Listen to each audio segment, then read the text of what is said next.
ಮುಡಾ ಹಗರಣ ಇಡಿ ಪತ್ರಕ್ಕೆ ಪರಮೇಶ್ವರ್ ಅವರು ಕೂಡ ಕಿಡಿಕಾರಿದ್ದಾರೆ. ಇದರ ಹಿಂದೆ ರಾಜಕೀಯ ಕಾರಣ ಇದೆ ಅನ್ನೋದು ಸ್ಪಷ್ಟವಾಗಿ ಇದೆ ಅಂತ ಅವರು ಹೇಳಿದ್ದಾರೆ. ಬಿಜೆಪಿಗೆ 3 ಉಪಚುನಾವಣೆಯಲ್ಲಿ ಹಿನ್ನಡೆಯಾಗಿದೆ.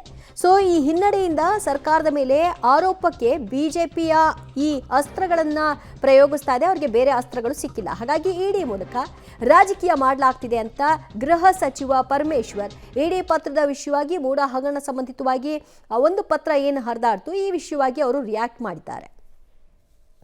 ಮುಡಾ ಕೇಸ್ನಲ್ಲಿ ಲೋಕಾಯುಕ್ತ ಏನು ತನಿಖೆ ಮಾಡ್ತಾ ಇದ್ದಾರೆ, ಅವರು ಇನ್ ಆಲ್ ಫೇರ್ನೆಸ್ ತನಿಖೆಯನ್ನು ಮುಂದುವರಿಸಿದ್ದಾರೆ.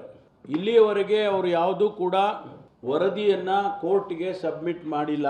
ಇಂಟರಿಮ್ ವರದಿ ಆಗಿರ್ಬೋದು ಅಥವಾ ಸಂಪೂರ್ಣ ಮಾಡಿ ಅದನ್ನು ಸಬ್ಮಿಟ್ ಮಾಡಿಲ್ಲ.